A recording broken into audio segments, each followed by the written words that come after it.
Hello, my witches, ghouls, and heathens. Back to my channel, A Weird Witch.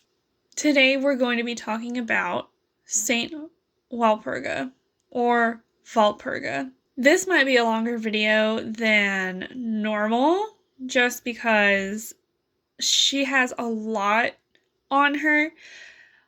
There was only like a couple of resources I could actually find about her entire life that like kind of went into detail about her. Everything else was like, oh yeah, she lived here and then went to Germany and helped her brothers and her uncle and then she died. And she's the patroness of blah blah blah blah blah. And it was like, well, I need more information than just that. I need to know, like, where did she go to school? Like, who was her parents?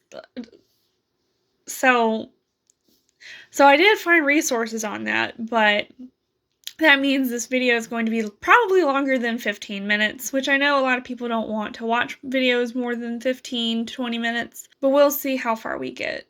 So we're basically going to be talking about her life, where she went, and what happened at the end of her death. At the end of her death? At the beginning of her death is more, I guess, proper, because now she's a saint. So there's rules on how to become a saint in the Catholic faith, which she was Catholic. Basically, pretty much everyone back then was Catholic. I don't think there was any other type of Christianity back then, because this was back in the 18th century when she was born. So yeah, that's fun. That was very early history, very early. But anyway, let's get into who Saint Walpurga is and her life story. So we're going to be starting with her early life, and she was born in Devonshire or Sussex, England. There's a lot of different resources that say she was born in Devonshire and a lot that said Sussex. And I was like, well, which one is it? And sometimes you don't really get to find out where they were born at. A lot of the time, especially if you go through your ancestry, it's usually where they ended up and where they died at. So at least we get that she was born in England, but Devonshire or Sussex, not entirely sure which one. But she was born in the 18th century, and she was the daughter to Saint Richard, the son of Lothair, and Wenna, the sister of Winifred, the martyr and apostle of Germany. And Saint Walpurga was the sister to Saint Willibald and Saint Wittibald. And we're going to have to be talking about her brothers and a little bit about her father and a little bit about their uncle, just because they're like a major factor to her story. Like, the whole entire reason she went to Germany was because of her uncle. And so basically around this time, it was very common to send children, both sexes, so male and female, because they didn't have any other way of like defining gender. They only thought male, female. But they both went to monasteries to receive education. So that means while her father and her brothers went on a pilgrimage to Rome, to the Tomb of the Apostles, Walpurga, even though she's English, is probably Walpurga, but I'm going to say Walpurga, was 11 at this time when they left her at this monastery for her education. She was sent to the convent of Wimborne in Dorsetshire in 721. And this convent was apparently founded by two of her relatives on her mother's side. I'm going to be butchering these names, so I'm sorry. Saint Cuthberg and Saint Kinberg, sisters of King Ina. And while she's at this convent, we learn that she learns to do hymns in good Latin hexameter verse, classical poetry, church history, knowledge of canon law and the councils, poems of Saint Aldhelm of Malmesbury, and to know the Psalter by heart. And I don't know what the Psalter is, because I'm not Catholic.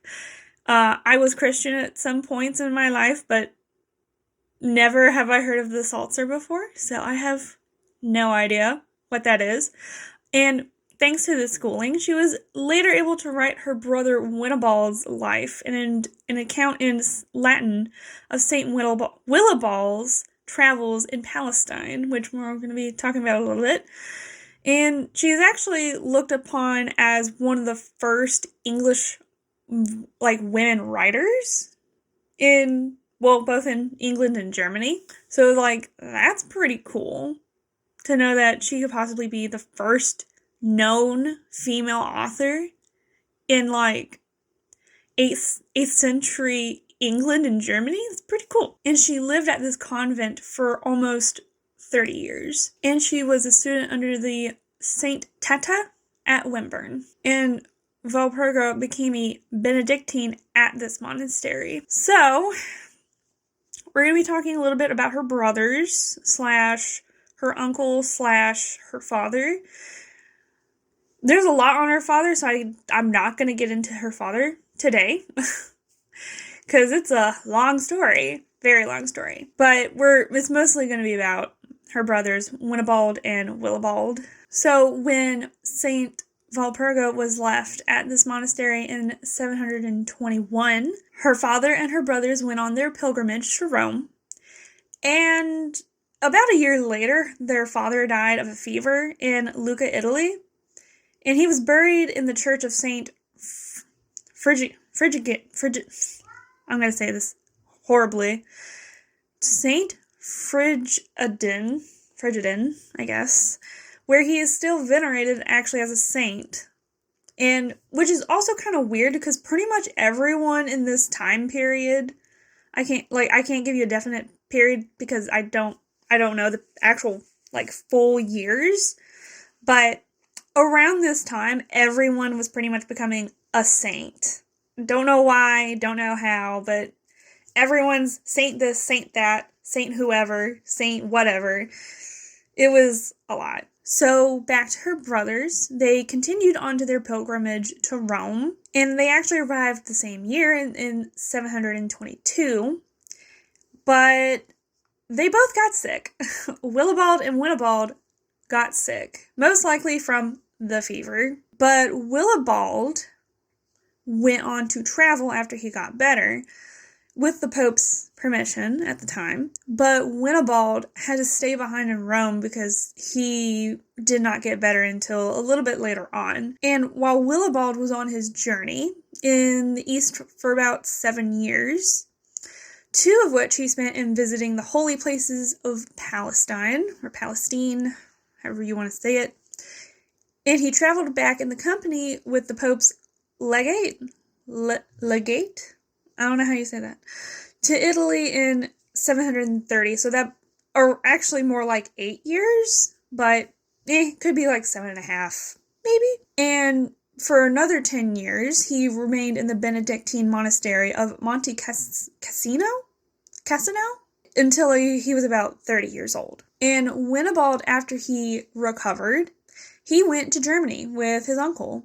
And his uncle, Saint Boniface, Archbishop of Mentz, had come to Rome to present himself to Pope Gregory II, and him hearing that Winibald was in Rome, he wanted Winibald to follow him to Germany to help out with converting the pagans, because pretty much a lot of the people in Germany were still pagan heathens, and they were tribal and they weren't civilized because they didn't have Christianity, but meh. So he asked the Pope to send Winibald's brother as soon as he returned to Rome. And in 1740, Willibald went back to Rome and was instructed to go to Germany with his brother and uncle. Willibald was ordained priest once he got there, and the following year, Bishop of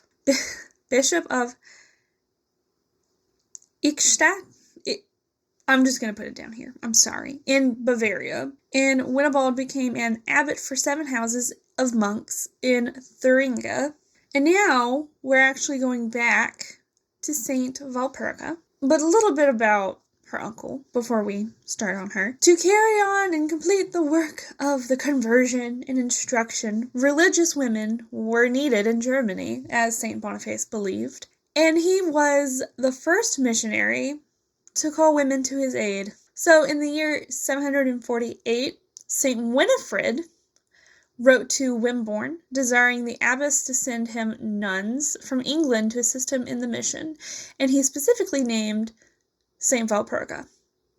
So a letter from her uncle came to her to a new mission in Germany. She was about 40 at the time when this happened. And a quote from A Life of Saint Walpurga by Father Thomas Merrick, S.J., from CatholicSaints.info. I don't know what S.J. means, but that's what it is. Quote, "She committed herself entirely to the divine will, and understood that it was the special call of God, and that the whole matter was by his appointment." So after she got this letter, her and 30 other nuns got on a ship to Mentz. And after they got into open waters, there was a storm that hit them. So at first when they left, it was like, oh, nice calm breeze, we're just sailing, and then, boom, there's this, storm, and waves crashing, and all this stuff. And so, St. Walpurga was absorbed in prayer and commanded the storm to cease, which is said that it immediately ceased after she commanded it to cease. And so when they finally arrived to Mentz, she was actually greeted very welcomely. Everyone praised her because they heard of her achievement with telling the storm to cease its storminess, and the waters calmed. And also when they arrived, the Archbishop, St. Boniface, greeted them, so she also got to finally meet her brother Willibald and Winibald, and was placed in Thuringia, or Franconia, near her brother by her uncle. So, in 754, St. Boniface was martyred and entombed at the monastery of Fulda. He was basically killed by pagans. They jumped him. That's a weird word to say now. The pagans jumped him, because I think he did something to offend them, and they were like, oh, hell no. Oh, we're gonna kill you now. But, when a Christian usually gets killed, they get martyred, and then it's like, oh, now we have to go kill the pagans.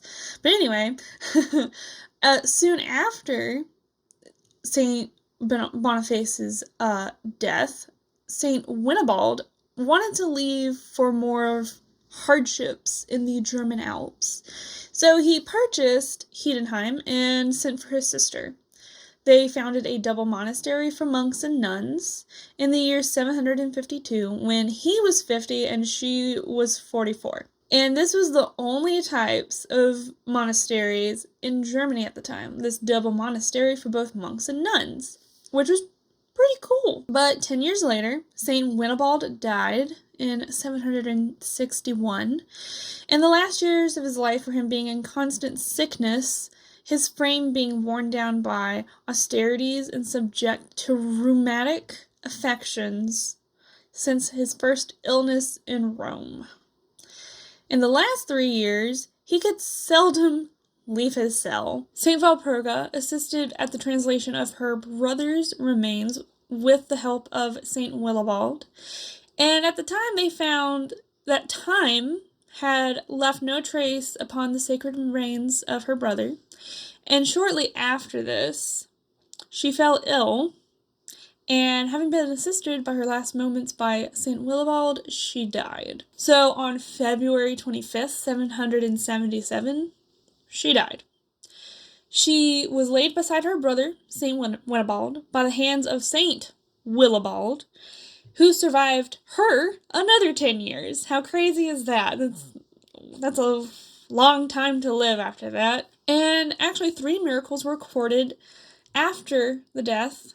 Well, straight after her death. The first one was that her face appeared illuminated and radiant with beauty. The second one was that a sweet fragrance from the remains filled the church, and the torches around the bier were lighted without anyone around, which is kind of weird, kind of spooky. And the third was that the convent was rebuilt soon after on a larger scale, and the body of Saint Winibald, being moved on the occasion, was found uncorrupt after the space of 16 years. And her relics were also translated to, I'm going to put it down here because I can't say it, and it took place in the following century in the year 870. And Oktar, the sixth in the succession from Saint Willibald, was bishop of this place. I can't say it. The church and monastery of Heidenheim had fallen into decay at this time, and a new building was raised, but her tomb was neglected. So they were like, she's a woman. Well, that's probably, in my mind, that's what they were thinking, like, she's a woman, it'll be fine. But she appeared to Oktar, supposedly, I guess, in a dream, or maybe he was having a vision of her, and asked why her grave was dishonored. The next day, the northern wall of the new building fell to the ground. The bishop called together his clergy, and opening the tomb, carried the remains to this name on a procession. So her relics were translated in the same year on September 21st, and on the way to the cathedral, the procession passed the Church of the Holy Cross, and the mules that drew the coffin refused to proceed forward. So they pretty much placed her remains there at the church, and it then became known as the Church and Convent of Saint Walpurga. And shortly after, the remains of Saint Winibald were translated to the same church so that they could, I guess, stay together forever. Which, I mean, I guess they did have, like, a closer relationship, and they actually spent time together besides maybe Saint Willibald and her. But I guess we'll never really know about that. That was the first translation of her relics. There is a second translation. And this time, they were being sent to Mannheim. And this was made in the time of the successor of Oktar in 893. The successor is named Abbess Lubula of Mannheim. She begged the bishop a portion of the relics of St. Walpurga, consigning him on those conditions to the convent of Mannheim. So they opened the tomb, and the bones were actually found, moistened with drops of pearly dew. And so then a portion was taken to Mannheim. As the procession approached Mannheim, an epileptic boy touched the bear, I guess, and recovered. And immediately, quote, there gushed forth in that place an odor so strong and so marvelously sweet that the senses of those who preceded and those that followed, and of those who bore the bier, could scarce endure it. Also by A Life of St. Walpurg, by Father Thomas Mayrick, S.J., from CatholicSaints.info. The same abbess received a miraculous cure once the relics were transferred or translated to Mannheim, where she was at. And she was afflicted with gout in her feet. And as she slept, an aged man in priest's robes appeared to her and told her to get up and go to the church. And she replied that she couldn't unless she was carried. He told her to rise, and that Saint Willibald, quote, will come to see how you have laid his sister, accompanied with the host of angels, unquote. She then found herself cured, got up, went to the church, and thanked God and St. Walpurga for this cure. Portions of her relics have been taken to Cologne, Antwerp, Furness, and elsewhere, while her oil has been carried to all quarters of the globe. So one cool story is that a Lutheran soldier who robbed from her shrine was struck blind, and his companion went mad. So when they went and asked for forgiveness to the same shrine, they were both restored, and the one to his eyesight and the other to his senses, and then they became converts to the Catholic faith. That's actually kind of weird. That's very strange. Like, that's a cool fucking story. Like, even though, like, they converted to Catholicism, but that's, like, my favorite story out of all of this, like, with St. Walpurga. And so, she was canonized by Pope Adrian II on May 1st, after all these miracles happened. And there was a lot more. A lot more. I only picked the ones that, I had info on, but apparently there was a lot more, like thousands upon thousands, and meh. But her feast day is now February 25th, but you can also do a feast day on May 1st, since she was technically canonized on May 1st. But traditionally, it is February 25th, the day that she died, which is traditional for a lot of saints, that the day that they died is usually when you have a feast day for them. Her shrine became famous throughout Germany, and a huge number of cures are recorded beginning from the 9th century, like I said. Her most famous miracle, though, is that which reckons her among the saints who are called Elaphori, or oil-yielding saints. And the most potent part from her is from her breastbone, which is strange. That's why it's from her breastbone. Don't know why. It could be said that it's possible that she could be associated with Walpurgisnacht and witches is because her feast day is around that time. Also possible because one of her icons, she's associated with ears of corn and protection of crops, which May 1st is, Beltana, or May Day. It's usually like the start of summer, so like when you start planting things. Sometimes you plant things before then, but it's very weird. Don't even get me on to that subject. And another theory is that is because she dispelled witchcraft, but I could not find any sources that confirmed this at all. Like, I have not seen a source so far that's like, oh yeah, and she drove off all the witches, or she called on God to kill the witches, or make the witches convert, or anything like that. I could not find anything that had to do with witchcraft with her. Nothing. And another theory is that she is kind of confused with the pre-Christian goddess of fertility, Walpurga. So that would be kind of linking her to May and fertility. But yeah, that is the life and story of Saint Walpurga, or Walpurga. Depends, because, the time she died, she was in Germany, so everyone probably called her Walpurga. But in England, it's probably Walpurga, or Walpurg, or anything like that. I thought it was pretty interesting, because I was going to do, like, a tiny section on her in my Walpurgisnacht video, which is going to be coming up right after this, and then the Beltana video is coming up after that one. But I found so much information on her that I didn't want to condense her into a tiny section in a video. I wanted a video all on her own, even though I did a Twitter poll and only 2 people voted. Both of them were like, yes, 100% do a separate video on her. I will still be mentioning Saint Walpurga in the Walpurgisnacht video, just because she is somehow associated with Walpurgisnacht. And to me, it's probably because she was canonized on May 1st, even though Walpurgisnacht is the day before May 1st, which is April 30th. So it's Walpurgisnacht Eve. I really hope you all enjoyed this video. If you liked it, like the video, comment what you liked. Comment, like, stuff you would like to see more often. Like, I do plan on doing, like, a protection 101 video. Oh my gosh, I have, like, a lot of videos in mind right now, and it's like, oh god, there's so much. I might do a video on rules of witchcraft. Like, are there rules? Do there have to be rules? Be kind of interesting. Share the video if you would like. Maybe other people would like to see this in my channel. I have no idea. But I hope y'all enjoyed, and I hope y'all have a wonderful evening, /morning, /night, wherever the fuck you are. And I will see you all in the next video. Bye, everyone. Bye!